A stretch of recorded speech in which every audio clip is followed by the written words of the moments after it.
The night was quiet in the Nevada desert. The sky was clear, and the stars shone like cold diamonds. Soldiers at Base 17 were doing their normal patrol. Nothing had happened for weeks. Then, something fell from the sky. It wasn't a plane. It wasn't a satellite. It moved fast, like a shooting star, but it changed direction in midair. The object burned through the clouds and crashed into the sand with a loud boom. A shockwave shook the ground. Windows cracked. Alarms screamed. The soldiers rushed toward the crash site. They expected fire, maybe wreckage. But what they saw made everyone stop. There was a small silver pod, half buried in the sand. It was smooth, with no markings, no flag, no doors, no engine, just a strange symbol glowing faintly on the side. Then it opened. A tall man stepped out of the pod. His clothes were dark and tight like a uniform, but not from any country they knew. His hair was short, his face calm. No burns, no wounds. He looked human, but something felt wrong. He raised his hand slowly. "I came in peace," he said in a clear, calm voice. The soldiers shouted at him to get on the ground. He didn't move. He only repeated, "I came in peace." They fired a tranquilizer dart into his neck. He didn't fall right away. He just blinked and whispered something no one understood. Then he collapsed. They took him to Base 17, a secret military research facility. Doctors checked him. His body was strong, stronger than any normal man. He healed fast. His heartbeat was strange. Not slow, not fast, just perfect. They scanned his blood. 94% human, but 6% was something else, something unknown. Dr. Karen Reed, the lead scientist, looked at the report and frowned. He's not an alien, but he's not just human either. The man woke up in a cell with glass walls. He didn't panic. He didn't speak. He just sat there, eyes closed. When they tried to ask him questions, he said only one thing: "I don't remember who I am." Dr. Reed tried to talk to him every day. He listened, nodded, but gave no answers. He ate the food. He slept. But he never asked questions, never showed fear, like he was waiting for something. Then the strange things started happening. Security cameras began to glitch near his room. Lights flickered. Doors locked and unlocked by themselves. One night, a guard went missing during patrol.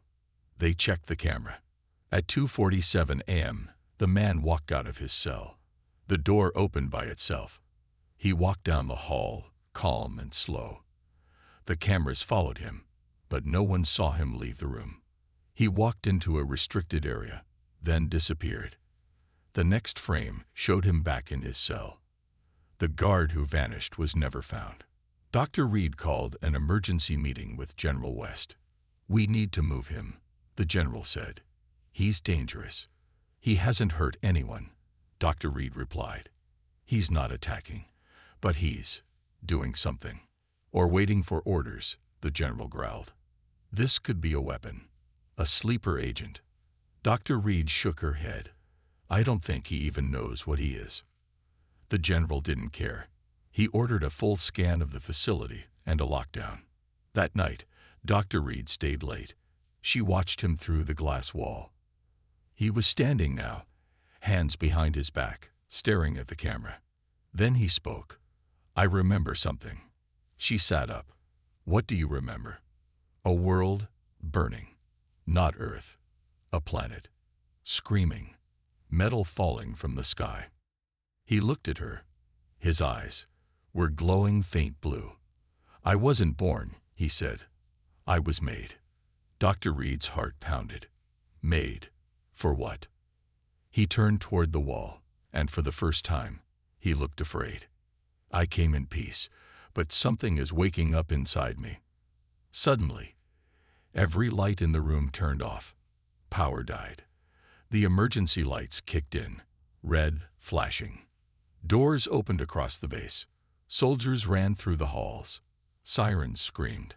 But the man in the glass room stayed still. Then the camera caught something else. His hands were glowing. Lines of light moved across his skin like circuits. He raised one hand to the glass. The thick wall cracked. He whispered one word, and the glass shattered. The glass shattered like ice. The man stepped out of his cell. Alarms were still ringing. Soldiers were shouting in the halls. But he walked calmly, as if nothing around him mattered. Dr. Reed watched on the security screen. Her hands were shaking. He just broke reinforced glass. With a word. "He's loose," a soldier shouted. "All teams move in. Shoot on sight if necessary." "No," Dr. Reed shouted back. "Don't shoot him. We don't know what he'll do if he feels threatened." But it was too late. 3 guards found him near Lab 4. "Get on the ground," one yelled. He looked at them, eyes glowing again. "I don't want to hurt you." They fired stun rounds. The bullets stopped midair, floating. A blue wave of energy pushed the guards back like paper dolls. They hit the wall and fell, unconscious. He walked past them, his skin still glowing. Lines of light pulsed across his hands and neck, like something inside him was waking up or breaking free. He entered Lab 4. This lab was locked for years. It held something the government had found deep in space, strange alien machines they could never turn on. They called it Project Echo. Now, the doors opened on their own. He walked in like he belonged there. The machines around him lit up. Screens turned on. Symbols, ones no human could read, appeared across the walls. He walked to the center and placed his hand on a dark metal sphere. It opened. A voice spoke, but not in English. It was deep, like metal grinding. Dr. Reed and the control team watched in silence. The man replied to the machine. Sane language. "What is he saying?" Someone whispered. Dr. Reed didn't answer. She was too focused on the man's face. He wasn't confused anymore. He looked at home.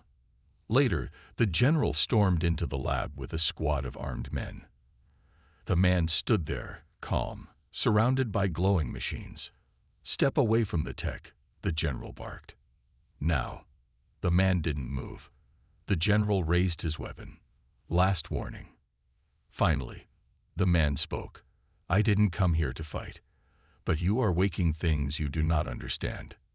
"What things?" Dr. Reed asked, stepping forward carefully. He turned to her. "They hid me here. A long time ago. My memory was locked. But the machines know me. They called me by name." "What name?" she whispered. "Unit 7. "Unit?" The general scoffed. "You're a weapon." The man nodded slowly.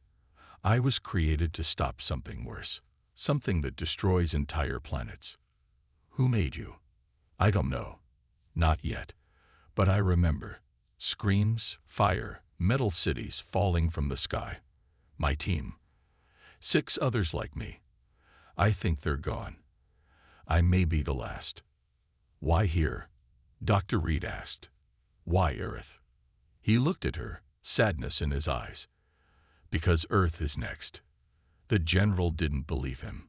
He ordered the man to be sedated and moved to a deep underground chamber. Dr. Reed protested, but no one listened. They used 10 tranquilizer darts. This time, they worked. As he passed out, he whispered, "You shouldn't have opened the machines." That night, strange signals were picked up by satellites. Unusual waves from deep space pointed directly at Earth. The signals weren't random. They were a message. Dr. Reed decoded part of it. One word repeated over and over again. "Awakened." At 2:00 a.m., another camera caught movement. The man, Unit 7, was still unconscious, but his body glowed faintly. Symbols lit up under his skin. The air around him shimmered like heat waves. Suddenly, a shadow passed across the hallway. Not human. Something moved too fast for the cameras to track. Then another, and another. In the control room, alarms flared. "We have movement on level 3. "No life signs?" the general asked.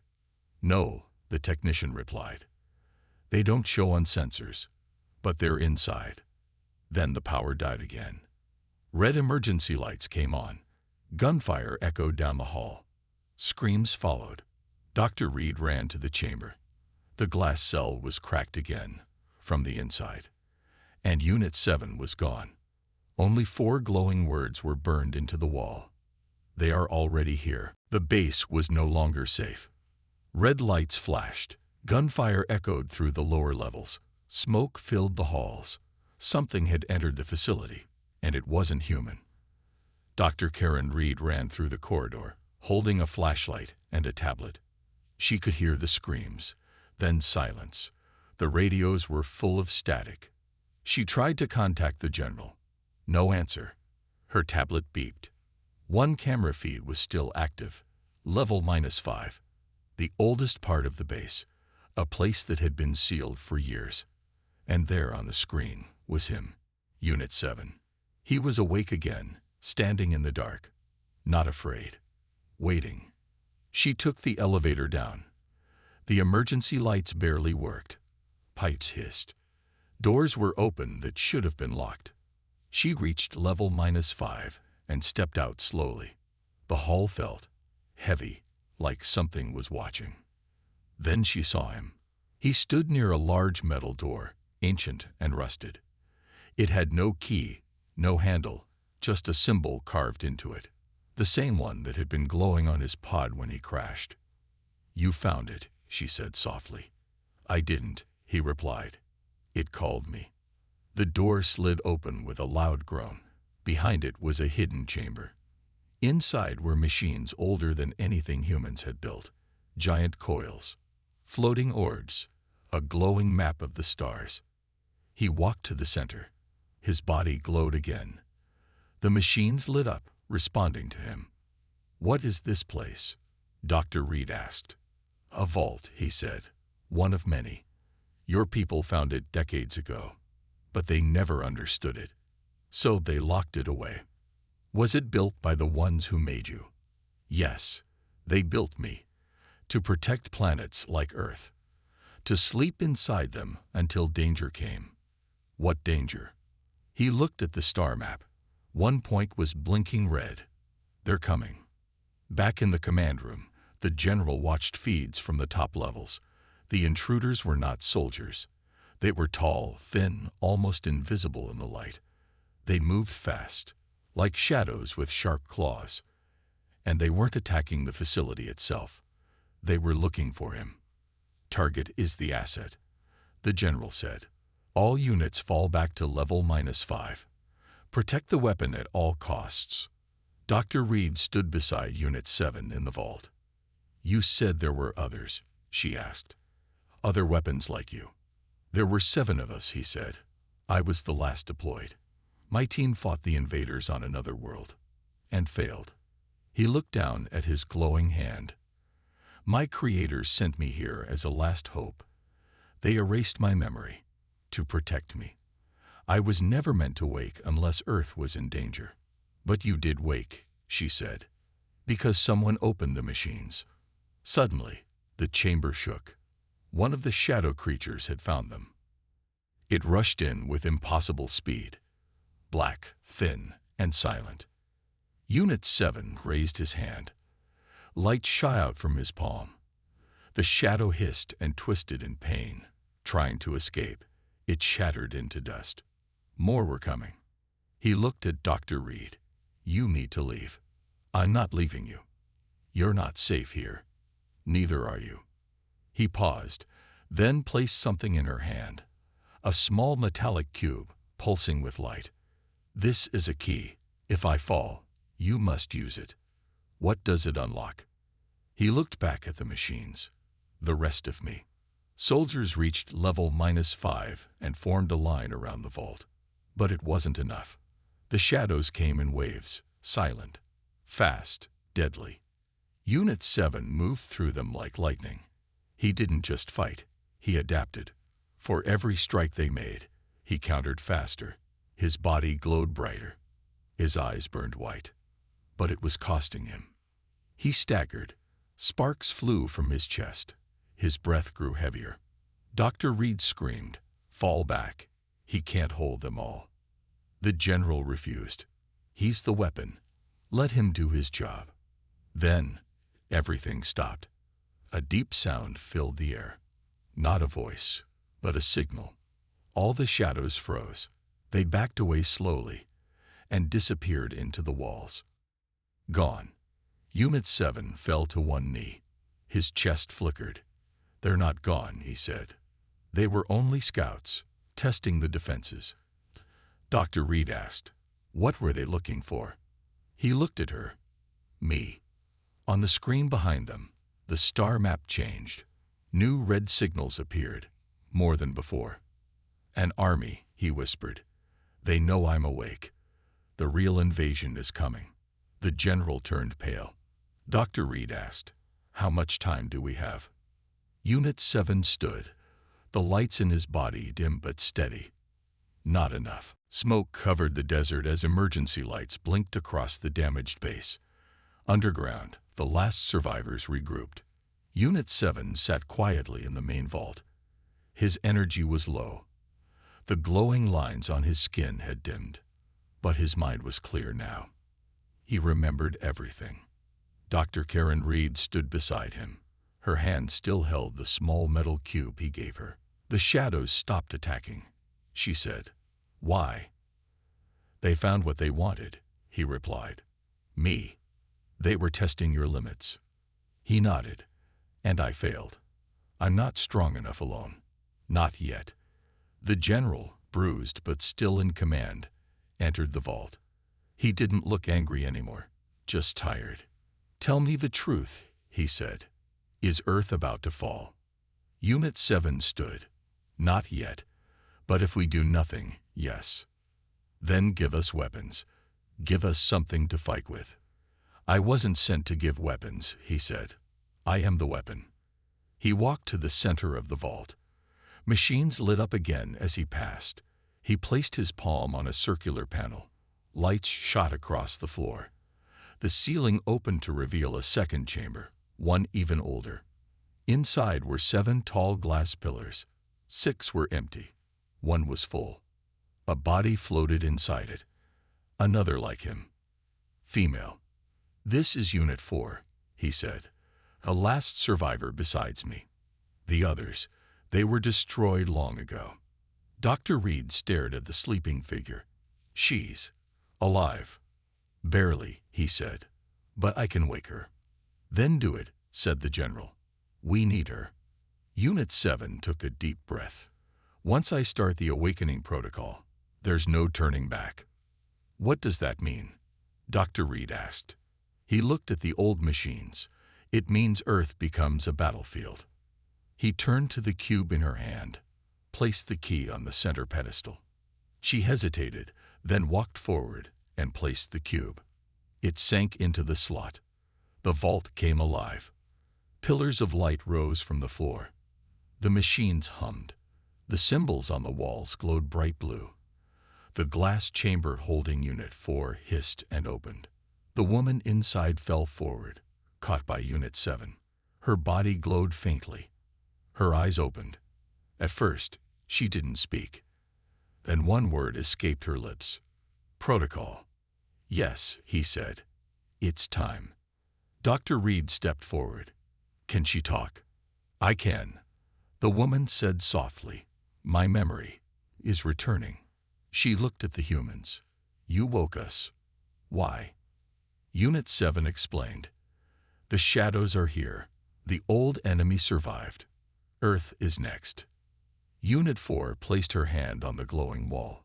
"Then we fight." But things were already changing. In orbit, satellites began to fail. A strange black object entered Earth's atmosphere. Not fast, not loud. It floated slowly, like it was watching. Cameras caught it over the Pacific Ocean. It was the size of a city. At the base, Unit 7 turned to the star map. A new signal had appeared, closer than before. "Scout ship," he said. "It's broadcasting to the others." "We have to stop it," said Dr. Reed. "We can't," Unit 4 said. "Not yet, but we can block the signal. If we delay it, we can prepare Earth's defenses." The general frowned. "How do we stop a ship that size?" Unit 7 looked toward the ceiling. "We don't need to destroy it. We need to reach its core." He pointed to the vault's deepest chamber. "It holds the last prototype, a memory core ship, fast, invisible, built to pierce enemy fleets." "Can we pilot it?" the general asked. "No," Unit 7 said. "Only we can." The next day, the base was nearly empty. Survivors were evacuated. The world still didn't know what was coming. Unit 7 and Unit 4 stood at the launch bay. Dr. Reed approached them. "Will you come back?" "If we survive," Unit 7 said. She looked at him. "You were meant to protect this planet." He nodded. "It's more than that now. Earth gave me something I never had. Choice." Unit 4 smiled faintly. "Let's end this before it begins." The launch doors opened. The small alien ship rose from the ground, silent and deadly. Unit 7 and Unit 4 entered. The ship lit up, accepting them. As it flew into the sky, the stars above seemed closer than ever. The hunt had begun. The black ship hovered silently over Earth's oceans. No windows, no lights, no sound. From space, it looked like a dead moon drifting through the clouds. But inside, it was alive. The walls pulsed like skin. Dark veins carried strange glowing fluids. The air buzzed with quiet whispers, like thoughts moving through the metal. It wasn't just a ship. It was a living thing. Unit 7 and Unit 4 moved silently through the narrow corridors of their stealth craft. The enemy ship was close now. Its energy field glowed red on the screen. "Entering cloak mode," Unit 4 said. "They won't see us coming." Unit 7 nodded. "Good. We only have one chance." Back at the Earth base, Dr. Reed monitored their signals. She watched their vitals on a shaky screen, heart pounding. "You're almost inside," she said into the comms. "Stay low. The ship has motion sensors built into its walls." "We're ready," Unit 7 replied. Their ship flew through a crack in the enemy hull. No alarms went off. The ship welcomed them like prey entering a spider's web. Inside, everything felt wrong. No gravity, no heat. The lights shifted from red to black, and back again. The walls moved when touched. "We're walking through something's veins," Unit 4 said quietly. "Let's keep moving," he replied. They followed a map stored in Unit 7's mind. His creators had built him with memory of the enemy's old ships. They reached the core chamber. A large sphere floated in the center. It pulsed slowly, like a heartbeat. "That's the brain," Unit 7 said. "If we can plant the blocker here, it will delay their signal." But they were not alone. A long hiss filled the air. Behind them, a shape emerged from the dark. Tall, thin, no eyes. Its skin was like smoke, moving, shifting. It didn't walk, it glided. One of the shadows. But this one was different. It wore armor. It spoke, not with words, but into their minds. "You have returned, lost weapons." Unit 7's eyes narrowed. "I remember you. You led the attack on planet Euros." "Yes," the voice replied. "And now Earth will fall, like all others." Unit 4 raised her hand. "Not if we stop you." The shadow moved like lightning. The fight was brutal. Unit 7 blocked the first strike with a shield made of energy. Unit 4 launched a pulse blast, but the shadow dodged it and struck her back hard. She flew into the wall, sparks flying. The shadow turned to Unit 7. "You were designed to protect, but you failed them all." Unit 7 clenched his fists. His body glowed. "Not this time." He charged. They clashed in a storm of light and darkness. Fists, blasts, energy strikes. The ship itself screamed. Walls bent. Lights flashed. Unit 4 stood again, injured but strong. Together, they attacked. In the chaos, Unit 7 reached the core. He pulled the blocker from his belt, a device no bigger than a hand. "Now," Unit 4 shouted. The shadows shrieked and leaped. Too late. Unit 7 slammed the blocker into the core. A blue wave exploded through the chamber. Everything stopped. The shadow froze, screeched, and cracked like glass. Then it shattered. The core dimmed. The red light faded. The ship drifted, losing power. On Earth, radar systems went silent. Dr. Reed gasped. The signal stopped, but there was no time to celebrate. Unit 7 fell to one knee. His arm was smoking. Unit 4 rushed to him. "You're hurt." "It's inside me," he said through gritted teeth. The core tried to fight back. He looked into her eyes. "I can feel it. The darkness, trying to use me." "No," she said. "You're stronger than it." "Maybe," he whispered. "But if I lose control, you know what to do." She didn't speak. She just nodded. They returned to their ship. The enemy vessel was dying, falling slowly toward the ocean. But something followed them. A small drone, hidden in the walls. It escaped just before the crash. It sent a single message to deep space. A warning. "Target located. Full invasion begins." Back at the base, Dr. Reed watched the sky. Stars were moving, but they weren't stars. They were ships, thousands of them, all coming toward Earth. The sky was no longer blue. It was black, filled with enemy ships. Like a swarm of metal insects, they covered the stars. The invasion had begun. Across the world, people panicked. Cities lost power. Satellites went dark. Armies prepared, but they didn't understand what was coming. Only a few knew the truth. Only a few were ready. Deep underground, Unit 7 sat quietly. His eyes were closed. Blue light flowed through his body, but it was flickering. Unit 4 watched him closely. "How much time do we have?" "Not long," he said. "The main fleet will reach Earth in 1 hour." "And you?" He opened his eyes. "I'm holding the corruption back, but not for long." Dr. Reed stepped forward. "There must be something we can do. Some weapon, some plan." Unit 7 looked at her. "There is one." He led them to the core of the old vault. Machines activated again. Lights glowed. A deep hum filled the chamber. "This place," he said, "was not just a vault. It was a forge." "A forge?" Dr. Reed asked. He nodded. "A place where warriors like me were created." Unit 4 looked confused.